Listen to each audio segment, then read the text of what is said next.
사랑하는 형제자매 여러분, 잠시 눈을 감고 우리의 신앙생활을 돌아보는 시간을 갖겠습니다. 혹시 이런 생각 해보신 적 없으신가요? 오늘날 교회가 무언가 중요한 것을 놓치고 있는 것 같다는 느낌, 세상의 소리에 귀 기울이느라 하나님의 음성을 잃어버린 것 같다는 안타까운 말입니다. 복음이 값싼 위로가 되고 거룩함은 부담스러운 옛날 이야기처럼 여겨지는 이 시대에 우리에게는 다시금 말씀의 날성검 앞에서는 용기가 필요합니다. 오늘 우리가 함께 묵상할 에베소서 5장은 단순히 마음을 따뜻하게 하는 격려의 편지가 아닙니다. 이것은 하늘로부터 내려온 단호한 명령이며 잠자는 영혼을 깨우는 군대의 소집 명령과도 같습니다. 이 강력한 메시지를 통해 우리를 향한 하나님의 뜻을 깊이 깨닫는 은혜가 있기를 소망합니다. 본 말씀을 듣기 전에 이 영적 각성의 메시지가 더 많은 영혼에게 닿을 수 있도록 채널을 구독하고 영상을 공유해 주십시오. 진리를 찾는 모든 분들 위해 하나님의 평강이 함께 하시기를 기도합니다. 에베소서 5장의 첫 말씀은 이렇게 시작합니다. 그러므로 사랑을 받는 자녀같이 너희는 하나님을 본받는 자가 되고, 이것은 단순한 제안이 아닙니다. 하늘의 법정에서 선포된 타협할 수 없는 명령입니다. 사도 바울은 이 장을 시작하며 우리 신앙의 본질이 무엇인지 명확히 선언합니다. 거룩하게 된다는 것은 곧 하나님처럼 되는 것입니다. 그리고 이것은 우리의 편이나 기분에 따라 흥정할 수 있는 문제가 결코 아닙니다. 우리는 세상의 유행이나 영향력 있는 사람, 혹은 특정 운동을 따라가도록 부름받은 것이 아닙니다. 우리는 지극히 높으신 분의 성품을 이 땅에 비추도록 부름받았습니다. 억지로 끌려가는 노예처럼이 아니라 사랑받는 자녀로서 말입니다. 하지만 오늘날 너무나 많은 사람들이 아버지의 DNA 없이 자녀라는 지위만을 원하고 있습니다. 약속의 유업은 받기를 원하면서도 그에 합당한 기준은 거부합니다. 세상의 문화가 우리의 행동과 옷차림, 가치관을 규정하고 교회는 세상과 관련성을 잃지 않으려 애쓰다가 복음이라는 화장을 살짝 덧칠한 채 세상의 모습을 그대로 복제하고 있습니다. 그러나 사도 바울의 외침은 단호합니다. 하나님의 사랑과 자기 희생, 그리고 그분을 본받는 삶이야말로 거듭난 자의 본질입니다. 그는 이어서 이렇게 기록합니다. 그리스도께서 너희를 사랑하신 것 같이 너희도 사랑 가운데서 행하라. 그는 우리를 위하여 자신을 버리사 향기로운 제물과 희생제물로 하나님께 드리셨느니라. 여기서 말하는 사랑은 감정이 아닙니다. 포기입니다. 보여주기 위한 연기가 아니라 십자가입니다. 바로 이 지점에서 에베소서 5장은 우리의 안일함을 정면으로 겨눕니다. 이 말씀은 우리를 세상의 어둠을 폭로하고 정결하게 하며 구별시키는 빛 가운데로 우리를 부릅니다. 하지만 많은 이들에게 세상과의 분리를 요구하는 모든 것은 구시대적인 발상처럼 들립니다. 하나님은 중심을 보시지라고 말합니다. 맞습니다. 바로 그렇기 때문에 하나님께서는 우리의 몸과 마음, 생각과 의도 속에서 거룩함을 요구하시는 것입니다. 하나님은 우리의 주일 하루를 원하시는 것이 아니라 우리의 전부, 우리의 존재 자체를 원하십니다. 문제는 에베소서 5장의 빛이 우리를 불편하게 만든다는 것입니다. 그리고 많은 사람들은 그 불편함을 거부합니다. 하지만 말씀은 굳건히 서 있습니다. 음행과 온갖 더러운 것과 탐욕은 너희 중에서 그 이름조차도 부르지 말라이는 성도에게 마땅한 바니라. 이것은 용납할 문제가 아니라 소멸시켜야 할 문제입니다. 타협할 문제가 아니라 미워해야 할 문제입니다. 십자가에서 태어난 교회가 부도덕과 손을 잡고 걸어갈 수는 없습니다. 세상은 관능적인 옷을 입고 탐욕으로 살아가며 어리석은 말을 내뱉습니다. 하지만 오늘날 교회는 종종 바로 그 동일한 콘텐츠를 보고 소비하며 박수를 보냅니다. 빛과 어둠의 경계선이 현대사회의 관용이라는 이름 아래 무너져 버렸습니다. 그러나 빛의 자녀들은 다른 본질을 가집니다. 그들은 스스로 빛을 내는 것이 아니라 빛의 근원이신 하나님께 연결되어 있기에 빛을 냅니다. 그리고 그 빛은 말에만 있는 것이 아니라 세상과의 구별됨 속에 있습니다. 이러한 맥락에서 거룩함은 외적인 모습이 아니라 거듭남의 증거입니다. 하나님에게서 난 자는 세상에서 난 자처럼 살지 않습니다. 그는 더 이상 어둠에 속해 있지 않기 때문입니다.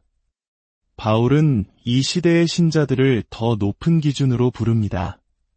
그는 조금 더 나아지라고 말하지 않습니다. 하나님을 본받는 자가 되라고 명령합니다. 이 명령은 우리의 모든 변명을 무너뜨리며 바로 이 지점에서 우리의 믿음은 더 이상 편안한 것이 될 수 없습니다. 위대한 설교자 찰스 스펄전은 이렇게 말했습니다. 세상과의 분리는 참된 신자에게 선택사항이 아니라 그의 회심의 증표이다. 거룩함은 극단주의가 아니라 우리의 정체성입니다. 빛은 빛난다는 사실에 대해 사과하지 않습니다. 거듭난 자는 어둠에 적응하려 애쓰지 않습니다. 그는 더 이상 어둠에 속하지 않기 때문입니다. 그리스도께서 우리를 위하여 자신을 버리사 향기로운 제물과 희생제물로 하나님께 드리셨느니라. 현대 강단에 널리 퍼진 거짓말이 있습니다. 거룩함이 억압적이고 무거우며 구시대적인 영적 족쇄라는 것입니다. 그러나 바울은 에베소서 5장의 첫 구절들에서 그 생각을 산산조각냅니다. 거룩함은 억압에서 태어나는 것이 아니라 사랑에서 태어납니다. 자신을 내어주는 사랑, 희생하는 사랑, 하나님 보시기에 향기로운 사랑에서 비롯됩니다. 그리스도께서는 우리를 굴욕스럽게 하시려고 거룩함으로 부르신 것이 아니라 우리를 자유롭게 하시려고 부르셨습니다. 진정한 압제자는 죄입니다. 정욕, 거짓말, 이기심, 우상숭배, 이것들은 쾌락으로 위장한 수갑이며 십자가의 길만이 그 사슬을 끊을 수 있습니다. 거룩함은 자유로워진 마음의 외침입니다. 집으로 돌아온 영혼의 기쁨입니다. 그러나 오늘날 교회는 모든 것을 뒤바꿔 놓았습니다. 세상을 자유라 부르고 십자가를 감옥이라 부릅니다. 자기 부인을 율법주의라 부르고 신실함을 광신이라 부릅니다. 그러나 바울은 혼란의 여지를 남기지 않습니다. 그는 그리스도께서 우리를 사랑하셨다고 말합니다. 그분은 어떻게 우리를 사랑하셨습니까? 자신을 내어주심으로써 사랑하셨습니다. 기준은 명확합니다. 사랑하는 자는 자신을 내어줍니다. 사랑하는 자는 죄를 버립니다. 사랑하는 자는 더 이상 자신을 위해 살지 않습니다. 거룩함은 십자가에 의해 충격받은 마음, 지불된 대가를 이해한 마음, 그래서 더 이상 죄를 가지고 장난칠 수 없는 마음의 반영입니다. 예수님의 보혈은 단지 용서하는 것이 아니라 변화시킵니다. 영혼의 입맛을 바꾸고 부끄럽게 하며 죄를 깨닫게 합니다. 여기에 시험대가 있습니다. 당신은 거룩함의 불편함을 느낍니까? 아니면 죄의 불편함을 느낍니까? 그리스도께서 다스리시는 곳에서 거룩함은 고문이 아니라 굶주림이며 목마름이며 그분이 순결하신 것처럼 순결해지고자 하는 부르짖음입니다. 스펄전은 이렇게 기록했습니다. 신자에게 자신의 주님을 닮는 것보다 더 달콤한 것은 없다. 하지만 여기에는 대가가 따르며 많은 이들이 그 대가를 치르려 하지 않습니다. 자신의 교만을 십자가에 못 박는 것보다 거룩함을 율법주의라고 부르는 것이 더 쉽습니다. 음란물, 불순한 연애, 편리한 거짓말, 희석된 복음을 포기하는 것보다 하나님께서 다 이해하실 것이라고 말하는 것이 더 편안합니다. 그러나 에베소서 5장은 우리에게 상기시킵니다. 기준은 여전히 동일합니다. 복음은 대중적인 인기를 얻기 위해 기준을 낮추지 않았습니다. 복음은 여전히 자아의 죽음을 요구합니다. 여전히 세상과의 분리를 요구합니다. 여전히 십자가를 요구합니다. 진정한 사랑은 결코 실수를 부추기지 않기 때문입니다. 진정한 사랑은 가서 다시는 죄를 범하지 말라고 말합니다. 진정한 사랑은 우리를 어둠 속에 내버려 두지 않고 피 묻은 손과 영원한 말씀으로 우리를 그곳에서 끌어냅니다. 이것이 바로 에베소서 5장의 부르심입니다. 만일 당신이 그리스도께 사랑을 받았다면 그분을 사랑하는 사람답게 걸어가십시오. 그러면 이것은 필연적으로 당신을 세상과 분리시키고 당신을 점점 더 그분을 닮아가게 만들 것입니다. 너희도 정녕 이것을 알거니와 음행하는 자나 더러운 자나 탐하는 자 곧 우상 숭배자는 다 그리스도와 하나님의 나라에서 기업을 얻지 못하리니 이 구절은 여지를 남기지 않습니다. 상대주의나 누구나 완벽할 수는 없지라는 식의 현대적인 변명을 위한 공간을 허락하지 않습니다. 바울은 성령의 권위로 하나님의 나라와 양립할 수 없는 삶의 방식이 존재한다고 말하고 있습니다. 언어는 직설적입니다. 음행하는 자, 더러운 자, 탐하는 자, 그리고 단순히 행동을 나열하는 데 그치지 않고 탐하는 자를 우상 숭배자라고 부릅니다. 즉, 여기서 죄는 단지 도덕적인 문제가 아니라 영적인 문제입니다. 단순한 행동의 일탈이 아니라 하나님과의 언약을 파괴하는 행위입니다. 그리고 이들은 무엇을 잃습니까? 기업, 즉 유업을 잃습니다.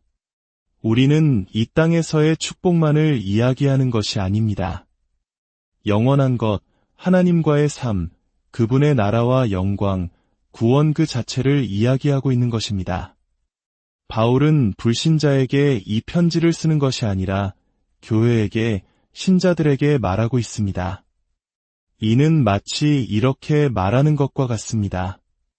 여러분이 교회 안에 있다고 해서 하나님의 나라 안에 있다고 착각하지 마십시오. 누군가 거룩한 것들 가까이에 있다는 사실이 그 사람이 거룩하다는 것을 의미하지는 않습니다. 오늘날 많은 이들이 종교적인 환경에 있다는 이유로 안전함을 느낍니다. 그러나 바울은 진정한 위험이 교회 밖에 있는 것이 아니라 교회 안에 있으면서도 회개하지 않고 죄에 대해 죽지 않으며 거듭나지 않는 것이라고 말합니다. 음행, 더러움, 탐욕. 이 세 단어는 한 세대 전체를 묘사합니다. 우리는 손쉬운 쾌락, 통제 불능의 욕망, 만족할 줄 모르는 소비의 시대에 살고 있습니다. 성은 오락이 되었고 몸은 우상이 되었으며 돈은 주인이 되었습니다. 그리고 교회는 종종 무례하게 보이지 않기 위해, 교인들을 잃지 않기 위해, 시대에 뒤떨어진 것처럼 보이지 않기 위해 침묵했습니다. 그러나 바울은 부드럽게 말하지 않습니다. 그는 경고합니다. 이러한 죄들은 용납될 수 있는 약점이 아니라 멸망의 징표입니다. 스펄전은 용기 있게 선언했습니다. 사람을 변화시키지 못하는 은혜는 분명 그를 구원하지도 못했다. 이 문장은 편리주의 신학을 파괴합니다. 만일 당신이 들은 복음이 당신을 죄 안에서 위로한다면 그것은 그리스도의 복음이 아닙니다. 참된 은혜는 용서하지만 결코 사람을 만났던 그 모습 그대로 내버려 두지 않습니다. 은혜는 우리를 깨뜨리고 깨끗하게 하며 재건축합니다. 우리를 불결함에서 순결함으로, 탐욕에서 너그러움으로, 악덕에서 절제로 이끕니다. 에베소서 5장 5절은 거울과 같습니다. 우리 자신을 정직하게 바라보게 만듭니다. 당신은 하나님의 나라를 유업으로 받을 자처럼 살고 있습니까? 아니면 영혼을 가지고 장난치는 사람처럼 살고 있습니까? 넘어지는 것과 바닥에 누워 사는 것 사이에는 차이가 있습니다. 죄와 싸우는 것과 죄를 키우는 것 사이에는 차이가 있습니다. 회개하는 연약함과 스스로를 정당화하는 반역 사이에는 차이가 있습니다. 하나님은 모든 것을 보십니다. 행동뿐만 아니라 욕망까지도 보십니다.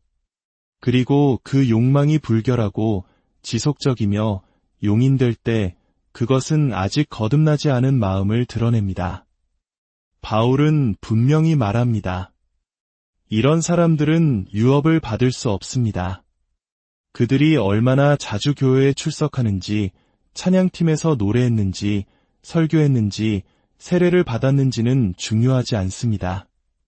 하나님의 나라는 출석하는 자의 유업이 아니라 속한 자의 유업입니다.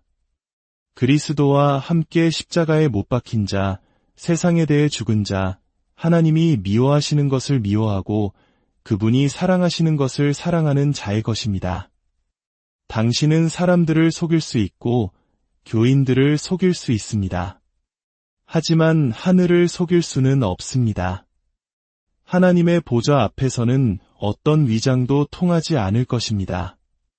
당신은 자녀이거나 이방인이거나 둘 중 하나일 것입니다. 유업을 받거나 쫓겨나거나 둘 중 하나일 것입니다. 그러므로 스스로를 점검하십시오. 아무도 보지 않을 때 당신은 무엇을 합니까? 어떤 웹사이트를 방문합니까? 어떤 대화를 즐깁니까? 어떤 욕망을 버리려 하지 않습니까? 은혜를 가지고 장난치지 마십시오. 십자가를 당신의 우상을 유지하기 위한 변명으로 사용하지 마십시오. 오늘 당신이 경멸하는 그 거룩함이 언젠가 당신이 결코 그분의 것이 아니었음을 증명하는 증거가 될 수 있기 때문입니다. 누구든지 헛된 말로 너희를 속이지 못하게 하라이로 말미암아 하나님의 진노가 불순종의 아들들에게 임하나니 우리는 더 이상 하나님의 진노를 두려워하지 않는 세대에 살고 있습니다. 하나님의 진노는 강단에서 지워졌고 찬양 소리에 묻혔으며 부드러운 설교에 의해 무시되었습니다. 우리는 우리를 꾸짖는 하나님보다 위로하는 하나님을 선호합니다. 그러나 에베소서 5장은 우리에게 상기시킵니다. 하나님의 진노는 여전히 유효합니다. 그것은 폐기되지 않았고 효력을 잃지도 않았으며 신약 시대에 와서 은퇴하지도 않았습니다. 바울은 경고합니다. 속지 말라, 즉 속임수가 올 것이라는 뜻입니다. 그리고 그것은 내부로부터 올 것입니다. 부드러운 말, 회개 없는 설교, 값싸고 무해한 은혜, 진실은 텅 비고 편리함으로 가득 찬 헛된 말들. 하나님은 당신을 있는 모습 그대로 사랑하십니다. 라고 말하지만 그분이 당신을 있는 모습 그대로 내버려두지 않으실 거라는 사실은 잊어버리는 메시지들. 하나님의 진노는 충동적이지 않습니다. 인간의 분노와 같지 않습니다. 그것은 의롭고 거룩하며 완전합니다. 그것은 세상의 불결함에 대한 순결하신 하나님의 응답입니다. 십자가를 거부하고 그것이 불필요한 것처럼 살기를 선택하는 자에게 내려지는 심판입니다. 이것이 얼마나 무거운 말씀인지 느껴지십니까? 이것은 선지자의 진노가 아니라 하나님의 진노입니다. 그리고 무지 때문에 오는 것이 아니라 반역 때문에 오는 것입니다. 연약한 자에게 임하는 것이 아니라 불순종하는 자, 듣고 이해했음에도 거부한 자들에게 임하는 것입니다. 스펄전은 이렇게 말했습니다. 만일 당신이 하나님의 진노를 믿지 않는다면 당신은 십자가 또한 이해하지 못한 것이다. 왜냐하면 당신을 대신하여 예수님 위에 쏟아진 것이 바로 하나님의 진노였기 때문이다. 이것이 많은 이들이 무시하는 현실입니다. 그리스도께서는 하나님께서 죄를 못 본 척하시도록 죽으신 것이 아닙니다. 그리스도께서는 하나님의 공의가 만족되도록 죽으셨습니다. 십자가는 진노를 폐지한 것이 아니라 그것을 흡수했습니다. 그러나 만일 당신이 그 희생을 거부하고 계속해서 불결함 가운데 머물기를 선택하고 죄를 가벼운 것으로 취급한다면 그리스도께서 짊어지신 진노는 당신에게 미치지 않고 그 진노는 여전히 당신을 향해 서 있습니다. 바울은 교회에게 말합니다. 이것을 가지고 장난치지 마십시오. 하나님께서 마음을 바꾸셨다고 누군가 당신을 설득하게 내버려 두지 마십시오. 그분은 여전히 거룩하시고 여전히 위로우시며 여전히 죄에 대해 진노하십니다. 만일 당신이 계속해서 불순종의 아들처럼 살아간다면 당신이 얼마나 많은 성경 구절을 암송하든 얼마나 많은 예배에 참석하든 얼마나 많은 사역에 참여하든 진노는 여전히 당신의 유업이 될 것입니다. 이것은 강력하고 혹독하며 거룩한 말씀입니다. 그리고 바로 이것이 우리를 구원합니다. 왜냐하면 우리를 십자가로 밀어붙이는 것은 바로 진노에 대한 두려움이기 때문입니다. 우리로 하여금 자비를 부르짖게 만드는 것은 바로 심판에 대한 인식이기 때문입니다. 하나님의 공의의 불길을 분별할 때 우리는 비로소 복음의 생수를 소중히 여기게 됩니다. 속지 마십시오. 하나님은 여전히 심판하시며 그 심판은 그분의 집에서부터 시작될 것입니다. 그러므로 마지막 나팔 소리를 듣는 것처럼 바울의 부르심에 귀를 기울이십시오. 속임수를 버리고 헛된 말을 거부하십시오. 달콤한 거짓말로부터 도망치십시오. 하나님의 진노는 이론이 아니라 반역 가운데 걷는 모든 자의 운명이기 때문입니다. 그러므로 그들과 함께하는 자가 되지 말라. 말씀은 명확합니다. 참여하지 말라. 동맹을 맺지 말라. 나란히 걷지 말라. 하나님의 진노를 불러오는 것과 언약을 맺지 말라. 에베소서 5장은 회색지대를 허용하지 않습니다. 영적인 중립은 존재하지 않습니다.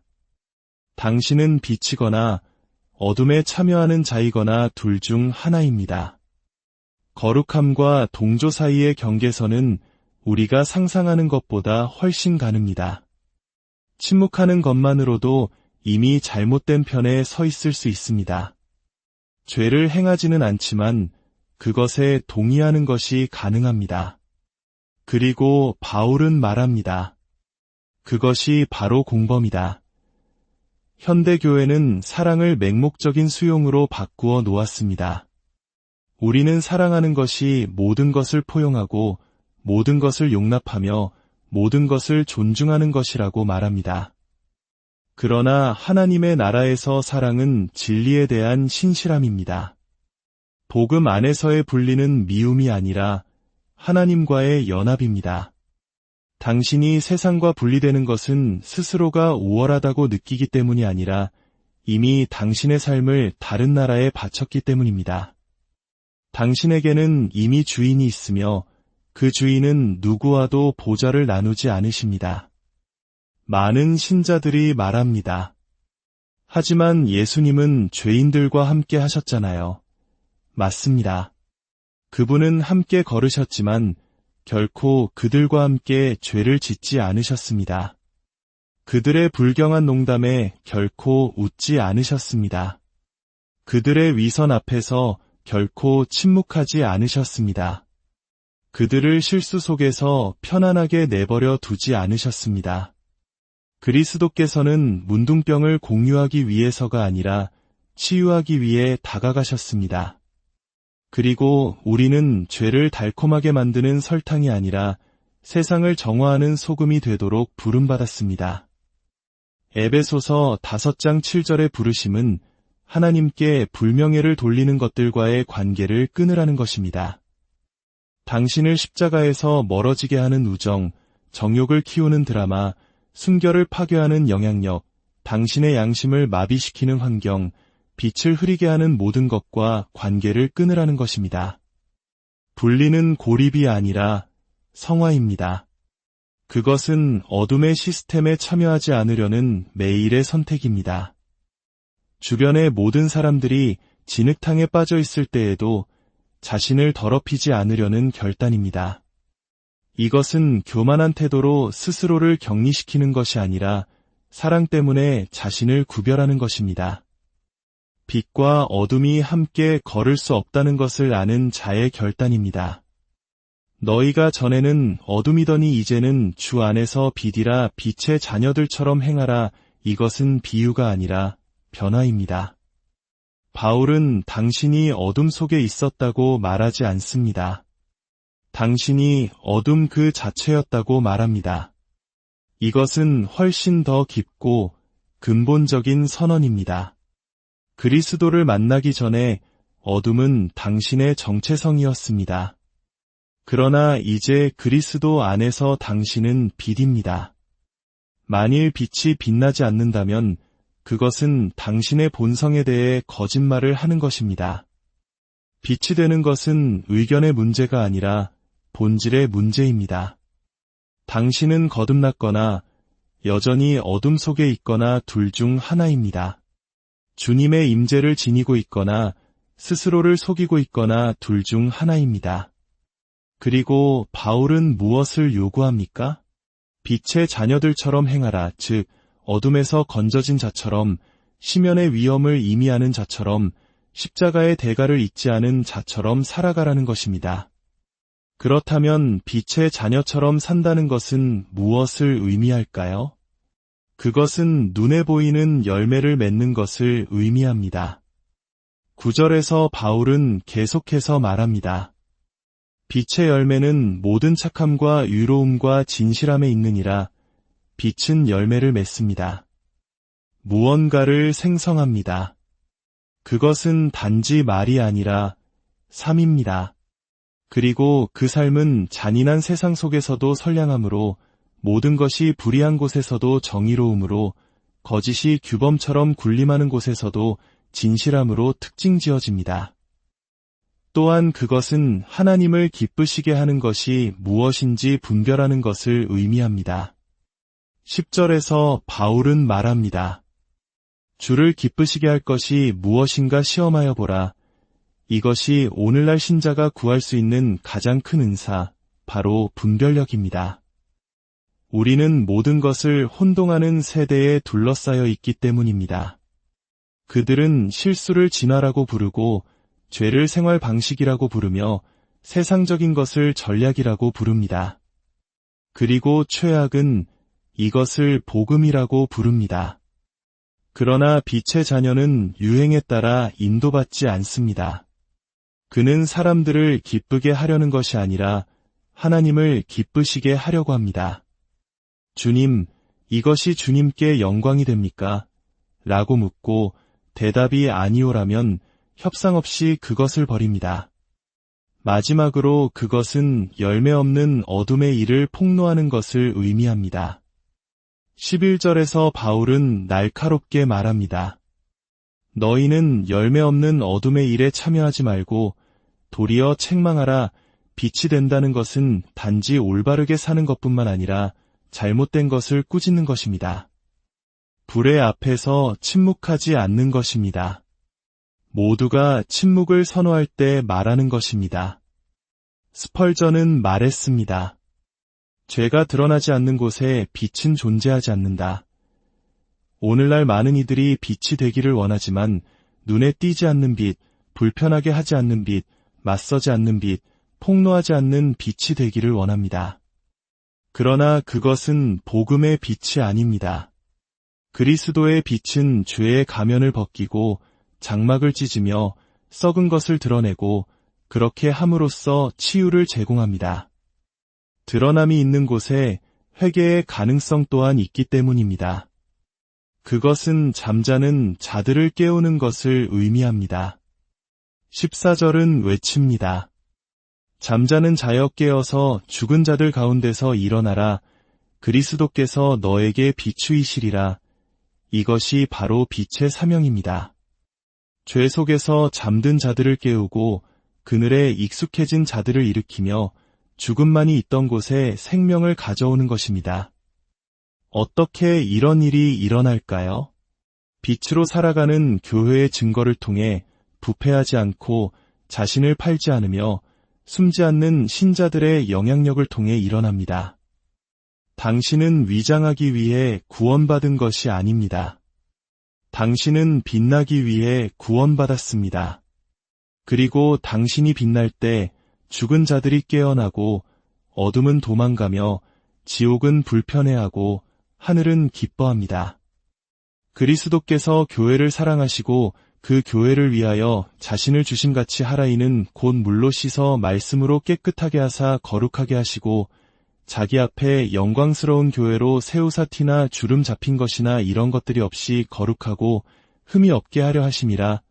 십자가의 목적은 단지 용서가 아니었습니다. 그것은 성화였습니다.